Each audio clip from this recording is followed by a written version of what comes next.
Hey everyone, welcome back to Beyond the 529. With the costs of college continuing to rise every single year, finding a college that's a good financial fit for your student and your family has become just as important as finding one that's a good academic and social fit for them as well. But in order to do that, you need to understand how financial aid works and what all of the sources of free money for college you're going to have available to hopefully lower those overall costs. So in today's video, I'm going to cover all the different types of free money for college that exists and how you can go about trying to find the best ones for your family. I'm Mike Bink, founder and president of Equivest Financial Advisors. I've helped hundreds of families throughout the country develop strategies to win the game of paying for college. I can help your student pick the right schools to get as much free money as possible, maximize your family's finances to get more financial aid and scholarships, minimize your student loan debt by picking the right student loans, and pay for college as efficiently as possible to lower your costs by thousands of dollars, all while protecting your family's retirement. If you'd like to learn more about how we can help you develop a plan to implement strategies like this, please click the link in the description below to learn how you can become our client. So source number one is need-based aid. Need-based aid is based on your family's EFC and the cost at each particular school your student's interested in.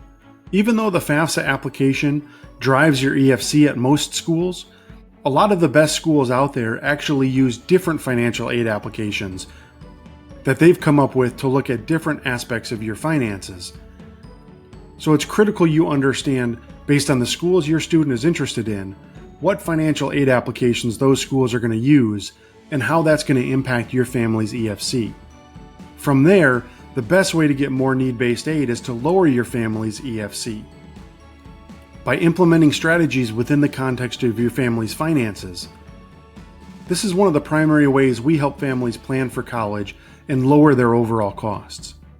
Need-based aid comes in two primary forms: gift aid, which is money that you don't have to pay back, and self-help, which are essentially student loans or work study.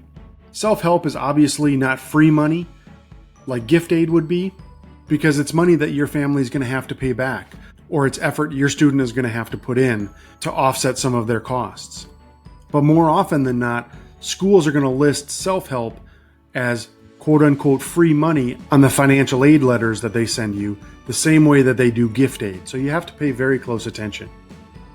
Source number two of free money are government grants. If your student is a need-based candidate, there are various programs that are out there, including Pell Grants and programs for teachers. These types of grants are usually specific to certain groups of people, and they're not available to everyone. But if you happen to fall into one of those categories, it can be an excellent way of lowering your costs. Source number three of free money are institutional grants and scholarships. Many people don't realize that the largest amount of free money for college comes from the colleges themselves. This is one of the many reasons why when we work with families, we emphasize school selection as a primary piece in the process to help lower your costs overall. When it comes to getting free money from the school itself, there are two primary ways the school will award it. Need-based aid, like we talked about before, where you want to make sure you pick the right schools for your student and use strategies to reduce your family's EFC, and merit-based aid.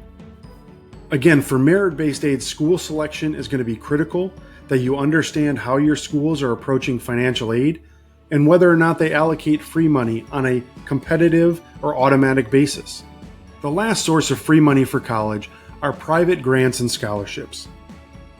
Your number one resource for community scholarships is going to be your high school's guidance office. So you want to make sure to work with them to get a list of all of the local scholarships that might be available to their students. Some other common sources of private scholarships are your employers and also community organizations such as your church or professional groups that you might be a member of.